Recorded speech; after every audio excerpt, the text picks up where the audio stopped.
Fast Forward Productions. The women are speaking.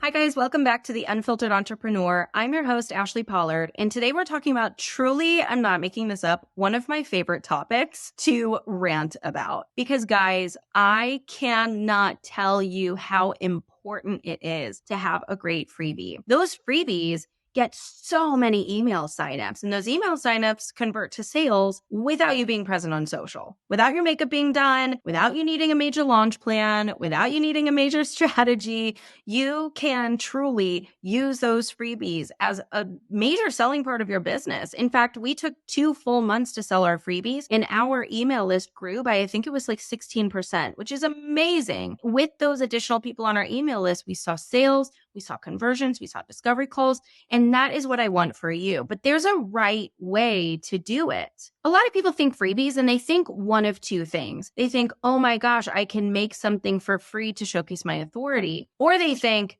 freebies, those things that I've downloaded that I've never taken a look at, or even worse, those things that I downloaded that were like literally built out of ChatGPT or something I could have easily Googled.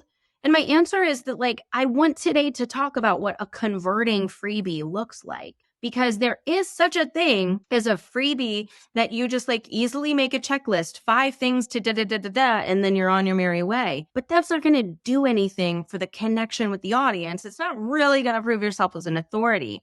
So I take a bit of a different stance. And here's the thing. The people in the doers love this stance. And if you're in the doers, shout out to you, because I know that you're one of the reasons that I'm making this episode. But on top of that, it is something that works. I have seen the shift in my business. I've seen the shift in how those freebies contribute to sales in my business because of this one specific way of viewing freebies.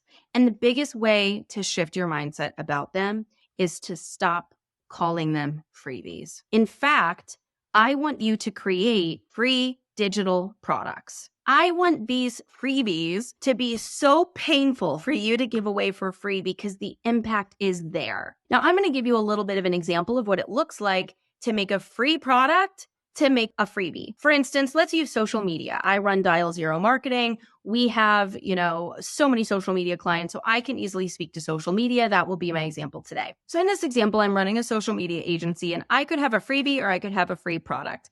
Let's say I had a freebie that was just a quick thing that I could easily make on Canva in 5 minutes so that I could offer it to my audience. I could make a freebie that says 5 ways to repurpose your content on social. And someone might download it saying, oh my gosh, please tell me how to repurpose. And imagine if those steps were take an Instagram post, download it, post it on YouTube, post it on TikTok, post it on Pinterest, and you're done.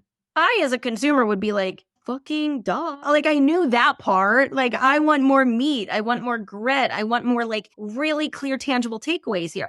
You're telling me that those were your 5 tips that you gave me? There was a freebie I signed up for recently that had to do with a specific topic, let's say. And the 5 things were things I already knew. And I was like, wow, I really was hoping to get a little bit more out of you. You're an authority. You're someone I look up to. You're someone I trust. That's all I got. Left a bad taste in my mouth. I'm not going to tell anybody to go download that freebie. I didn't get anything from it. I'm not going to even necessarily maybe go to her anymore as the authority that I look to on social media. And that's what that freebie did. It impacted me in that way. And so instead, let's say that social media agency made a free product. Let's say we made a free product around, I built your first 30 days of content. There's a template for every day, a caption for every day, hashtags for every day, and exactly how to do so. Now that might be painful not to sell. You're like, I put so much work into that. But guess what? If I were to download something so big as that, now obviously I know social media, I run a social media agency, and I think I do a decent job of my own. But let's say I didn't know what I was doing and I downloaded that, I would think, are you kidding?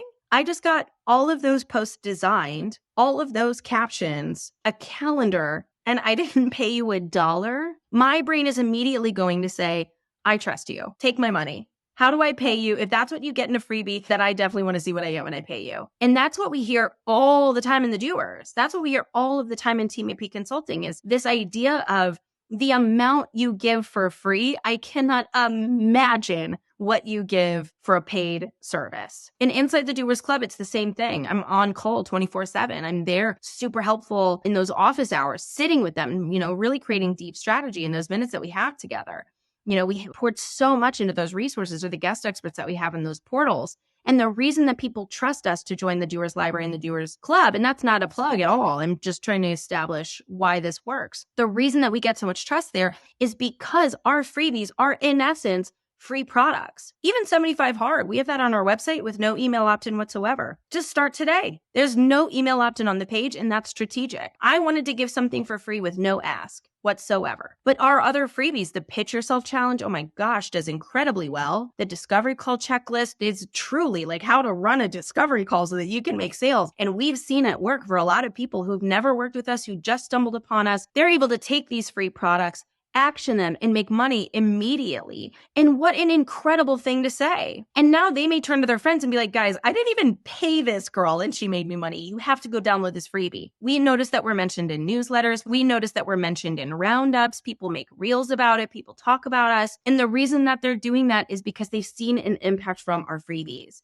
And the freebies we offer are not fluff. So the first thing that you have to consider when you are making a freebie or a free product to have an opt-in and a sale behind it is to really think about the value that they're getting. The question here to ask yourself, is this creating chatter? Will people go talk about how great this is? Or will people not really tell anyone because it didn't even help them at all? Okay, so hopefully I've sold you on the free product. Now I want to talk about what goes inside of that free product, because it's not necessarily like, do this thing and like on you go. I don't necessarily want you to be creating something too big. I don't want you to be spending too much time, but I want there to be some level of true support, something that you actually could potentially one day charge for on your website, which is also a great selling tool. So what is a way that you could do that? For instance, one thing that I try to think about is, what should they have tried to DIY themselves before hiring you? For branding, I mean, this is a really great one. Here's pre-made branding for you. And maybe it's 3 different options. Here's some colorways, here's some fonts, and here's some brand photography for you. On you go. And the reason that that's going to help is because nobody pays for answers.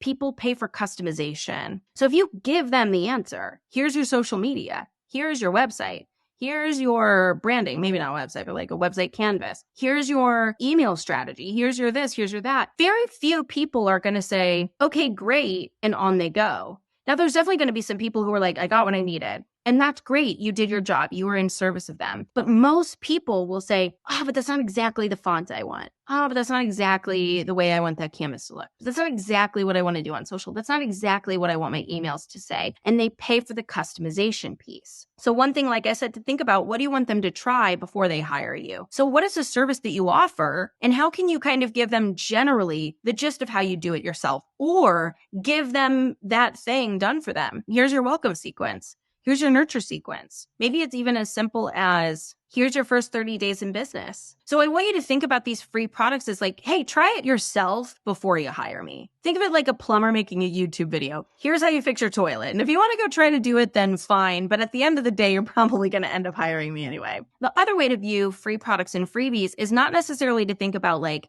instead of me doing it, try it yourself. I know that that can be hard for some people, or maybe some people feel uncomfortable doing that. That's fair. You have to do what's right for you and your business. Another thing to think about is, what do you want them to have completed before they work with you? For instance, if you offer branding services and you're going to be asking them questions like, what direction do you want the business to go in? Where do you want to go? How do you want to grow? What would be your big dream? Is there a way that you can take that brand questionnaire and turn that into a freebie so that they can have a clear vision of your business? So it's not necessarily like, take what I do and go do it yourself. It's more, if you're going to hire me, maybe have these things completed first. Maybe that means, here are the 5 emails that I think that you should be sending. Go set those things up. Or maybe it's, here's how to set up a strong email automation system. Or here's how to audit your email strategy. Maybe it's the 6 website platforms and why I think all of them are great, pros and cons of all of them. Like, those are all different things that you could think about. Like, what do you need before you hire me? You know, even social media, marketing, Pinterest, content creation, all of that can have a level of like, prep this first and then come back. The other thing that I want you to think about inside of this high value freebie, this free offer, is that I want you to directly connect to a problem that's being solved. I don't want them to learn about your space. I want them to walk away saying, all right, that solved my problem. And you might be like, but I'm not going to make any money from that. No, you're going to make so much money from that, because the person who says, hey, listen, I didn't even have to go hire Jen. I just got X, Y, and Z, and literally now I'm making money and I didn't even have to hire her. She's going to go tell her friends, you should go download that freebie. It was so easy for me. And those friends that she tells, it's not going to be easy for them. We are not all the same. We are not all machines. You want people to create chatter. You want people to talk about your thing. So you want to directly solve a problem. It doesn't have to be this problem that you charge for. It can, I would, but it just has to solve a problem. The second thing, and this is like a little bit of like a fringe piece of advice, because I know not everybody agrees with this, but one of the things I think is really important in a free offer or a free product is to consider using what I call brunch talk. And the idea of brunch talk is basically like, if you guys were at brunch and you were 3 mimosas deep, how would you talk about this product? For instance, like, I could easily say social media marketing is very impactful because it creates a direct tie to the consumer and you're able to deeply understand the consumer in ways that you can solve their problems. I just pulled that out of my ass. But that's not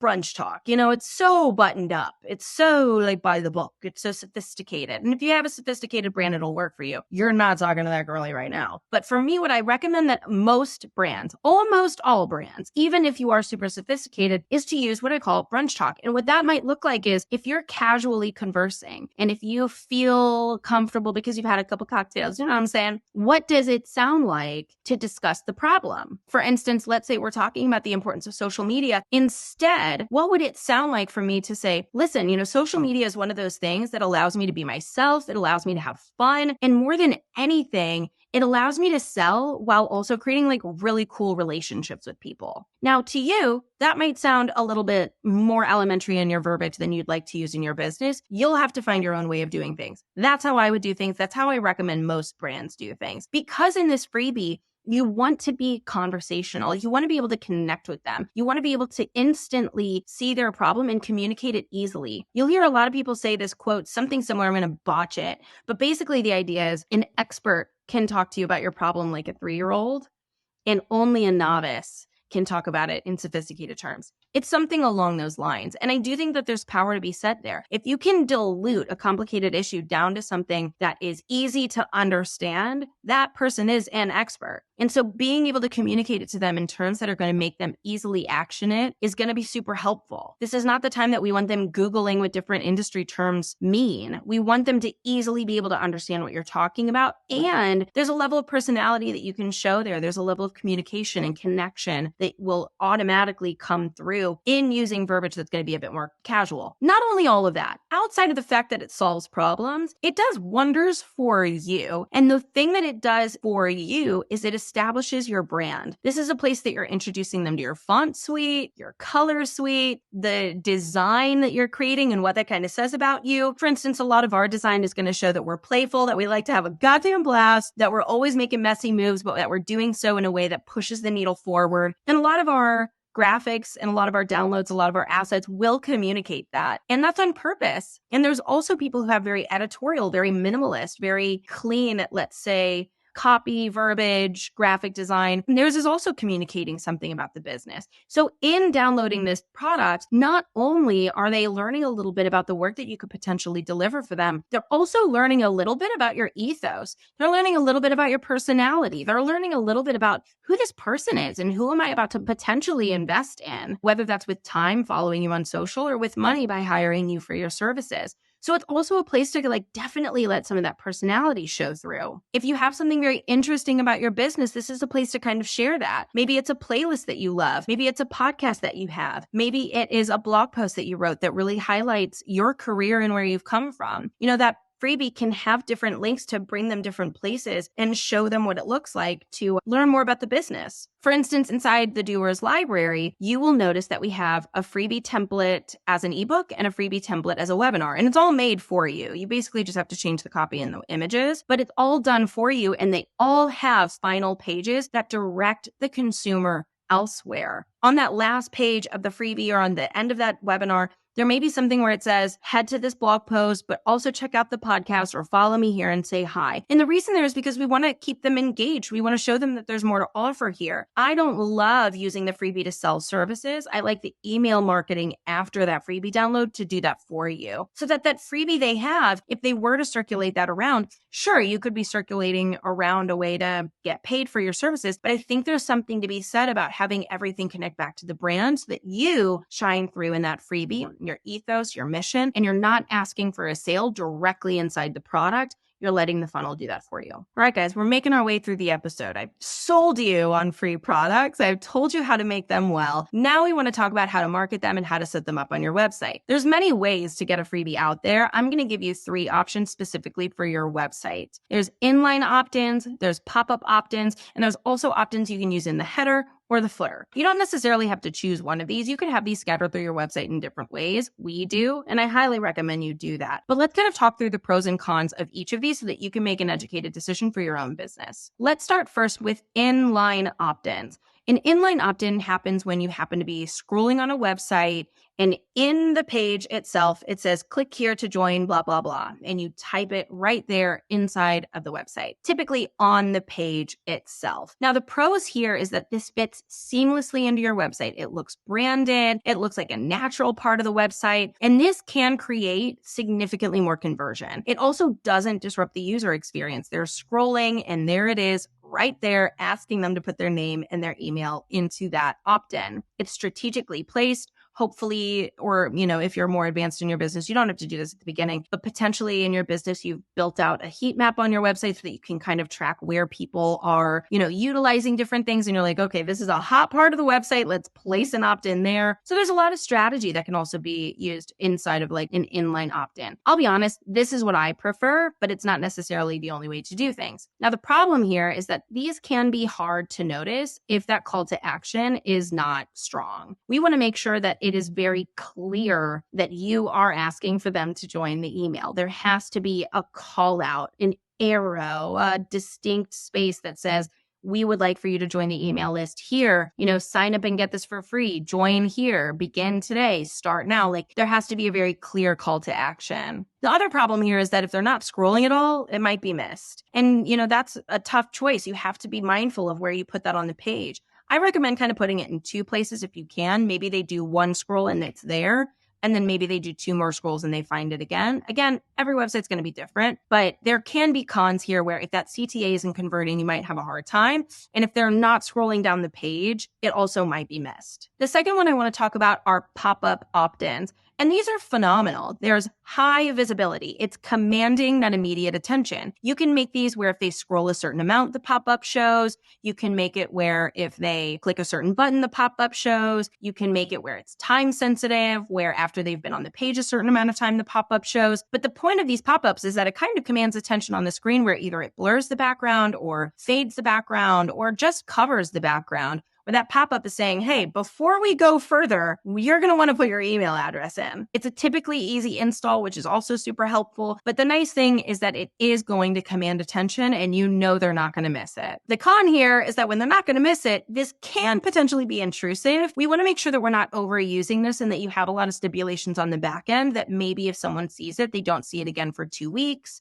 Or they don't see it again for a month, or that they don't see, you'll have to set that with, you're going to have to figure that out inside of yourself of what you're comfortable with. But we don't want it to come across intrusive. We don't want these to be overused. And the bounce rate of these is significantly high. The reason for that is because with inline opt-ins, it's not necessarily counting how many people view it because it's built into the page. With the pop-ups, if you are A, working with a client or B, reporting to anybody, you may have to share the bounce rate of that particular opt-in. And this one's going to be high because the click out action of those pop-ups is pretty typically high. Think about it. Like, do you really love it when things are like popping up in front of you? I would argue no. But also, if designed well, the answer can be absolutely yes. So make sure that you're very strategic about pop-up opt-ins because they don't necessarily have to not work that well. They could be great, but I want to make sure that you're doing it strategically and that you're mindful of the design, the copy, and the way in which you're using it. And then the last one is header and footer opt-ins. There are some really great websites that have a header opt-in where it always just stays there, where you just pop in your email address and you get sent that thing. Again, in the footer, you'll notice this on the Team AP website where it says join the email list and you can do so there. The nice thing is that it is definitely not intrusive. It lives at the top or it lives at the bottom and it's yours to kind of like do what you will with that. The other thing that's really nice about that is that it's persistent. It's always in the footer. It's always in the header. And the nice thing there is that you can always opt in and it's very, very, very available to you, whether or not you're on a specific specific page. It's also a great way to have some subtle branding because it's not so intrusive. It's not so much. So if you're worried about design or if you're worried about copy, this is a great way to do the very minimal effort. Now, the cons with header and footer opt-ins. We do have footer opt-ins. If I were to track the analytics of our footer, I would guarantee it's like less than 0.05% of opt-ins. I think it's nice to have. I think that you could try it. I think if designed well, maybe a header does better than a footer. I think it's just kind of nice to have. Truly, that's really the only reason that we have it. Because the problem here is that it is very limited visibility. There becomes something called banner blindness, where if someone's consistently coming to your website, they might be overlooking that footer after being at your website so many times because they've seen it. You know what I mean? Like they don't even read the footer anymore because they've seen it so many times. Or maybe they don't read the header of your website because they're like, I've been here so many times, I know what that says. So it can contribute to what's called banner blindness, where they just automatically ignore it and they're not going to opt in. The other thing is that you do have a real space constraint there where, to me, I don't like not being able to design it. I don't like being able to contribute copy to it because I want to be in control of that opt-in and I want to make sure that people are participating in my space in a way that makes it very easy for them. I would say the header and footer is the easiest way, but I also do want to have a bit of sales connected to it. And I don't think you have a ton of space to do that in the header and the footer. With this idea of opt-ins, there also is this really important point we have to make about marketing the freebies. I mean, raise your hand if you have a freebie. Great. I love seeing all those hand raises. And two, keep your hand raised if you sell your freebie. And now I know a lot of you guys, first of all, probably never raised your hand, but also I doubt you kept it up because the thing is that we have to sell our services. We've got to make money. And I totally understand that. But when you have great freebies, it is not a field of dreams. If you build it, they will come reference. Now, I know that ages me also because every time I reference Field of Dreams, people are like, what's that? And I'm like, oh, that movie that came out in like the early 90s. And people are like, I wasn't born then. And I'm like, great. But anyway, with this idea, if you build it, they will come. The idea is that like, it is not one of those situations that just because you made it, it starts to work. It's not magic. It's not something that people's like spidey senses go off and they're like, oh, there's a new email freebie in the wild. Or, oh my gosh, did someone just make a new social media freebie? Like it just doesn't work like that. So instead, we have to take part of our marketing calendar and sell that freebie. You need to sell it like a product. Here's what you get. Here's how you'll feel. Here's why I made it. Here's my expertise. Here's what people say about that freebie. I think it's one of the best things I learned early on in my business is that we have to market freebies like we market our services. And the reason that our freebie are 99% of the opt-ins of our website is because those freebies are strong. Not because we have, join our email list in our footer, but because we are marketing those freebies like our products. What I recommend that you do is focus 1 week, maybe 2 weeks. I would like to do 2 weeks for you, 2 weeks per quarter that you are focusing on selling your freebies. In selling your freebie, I also recommend if you have a podcast, if you have a blog, if you have Pinterest or a LinkedIn or anything outside of social media, is there a way that you can push this freebie there as well? For instance, for me, I make a podcast episode for every one of my freebies. I also talk about the 7-day free trial for the doers. It's because I believe in these things. You join the 7-day free trial of the doers and you can download and watch all of these resources. I think it's genius. And the reason I'm able to market it so heavily is because I believe in it with my entire being. And so I also want you to be building these products in a way that you so believe in it because you got to sell it eventually. How else are people going to join that free email opt-in if you're not even believing it in the first place? So I need you guys to really start to focus on selling it and holding space in that marketing calendar for it as well. So let's say you got to the end of this episode and you're like, okay, Ashley, my freebie is great. I've done all those things. I'm marketing it. Can you tell me about these analytics? Let's just close this episode diving into what some of these analytics might mean because it doesn't always mean what you think it might. If you are not getting the performance that you want on email, it does not mean people are not interested in you. Now, first of all, that just means that we have to have a major ego death and that all of our business is about us. We're taking it too personally, but I don't have the time to go into that episode today. It doesn't mean that people are not interested in you. It does not mean that people are not interested in the work that you're doing. It doesn't mean that you're not doing anything right. Instead, we have to get curious about the problem. What's going on here? How can we shift it? What narrative can we push? So here, what we want to do is take a look at the different analytics that aren't working and see how we can fix it. For instance, if you're not getting signups, that has nothing to do with the emails that you're sending. And I know that in our brains, we might make that connection. People don't want my emails. That's why they're not signing up. And so they think, oh, I should change my emails and that will get signups. But they're not on the email. So they're not seeing it. The content has nothing to do with whether or not you're getting signups. If you're not getting email signups, you're not selling your freebie. And that's it. If you need email signups, sell the freebie. And you can even go into the doers trial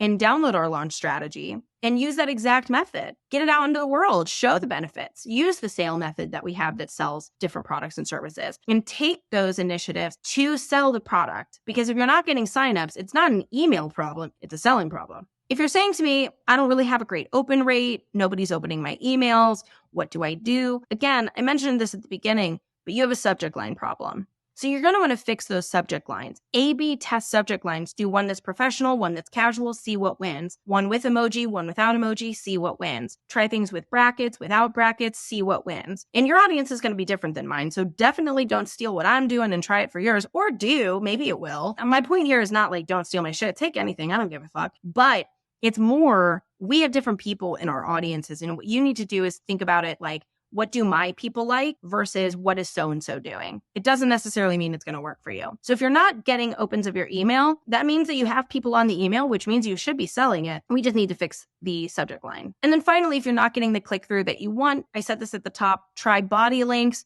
try button links. But on top of that, play with call to actions. Use different CTA prompts. Say things like, oh my gosh, I'm so in. Or try things like click here, join now, access today. That's another A/B test that you can do in the content of your email. Maybe one email has all fun CTAs where it's like, oh my gosh, I can't wait. Yes, sign me up. And then the other one says, sign up here, read more, join today. It's another great way to kind of test how your audience reacts to things. So fix those CTAs so that you can hopefully get those clicks up. And then finally, I need you to segment your email. And this is a bit more advanced. So if you're just starting your email, you don't have to listen to me. I started segmenting from the very beginning, and thank God I did. I'm so grateful that I took that initiative. But I would actually even think about segmentation in a bit of a different way. Take that segmentation into what stage of business are people in? What did they buy? What did they opt into? What freebie did they get? What action did they take? Is there abandoned cart? What kind of interest level do they have in the business? What financial opportunity do I have with this particular lead? And so when you get creative with your segmentation, you have a way to send targeted emails to people when you could send an email to 20 people on your list and ignore the other 1,000 people and send something just for them to kind of see how it works and test the audience. With all of that said, you might think, oh my God, I just got a masterclass on Freebies. And the funny thing is you actually did get a masterclass on Freebies because this podcast is an exact outline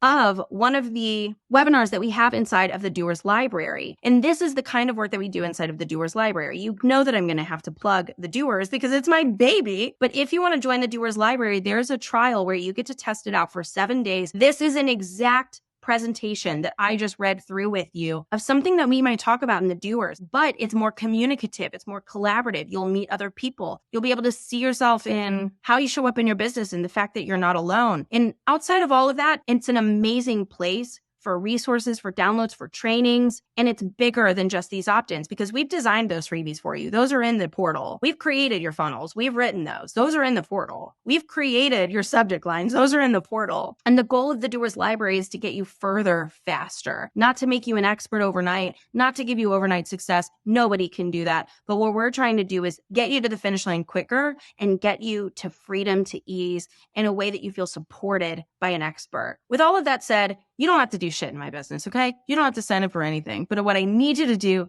is think about your freebies different. Think about your freebies as your free products and watch how it changes your business. Can't wait to see you on the next episode of The Unfiltered Entrepreneur. Thank you for joining us, and I'll see you next time. Before we go, I'm inviting you on my mission to help female entrepreneurs, okay? I am a girl's girl, and I want to see every single one of you empowered, living your biggest and boldest life. And the easiest way for people to access free information and a community of like-minded women is by sharing this podcast. Leave a review on Apple, rate us on Spotify, but more than anything, if you liked this episode, please take a screenshot, share it to Instagram, and tag us so we know that you are loving the content, but also other people can see that you are an entrepreneur who is focused on her game. Now remember, the motto of the Team AP space is, it's not hard, it's new. And if nobody has told you this, I want you to remember, you've got this. Entrepreneurship is hard. I love you. I believe in you. And I am so grateful to be in service of you, whether free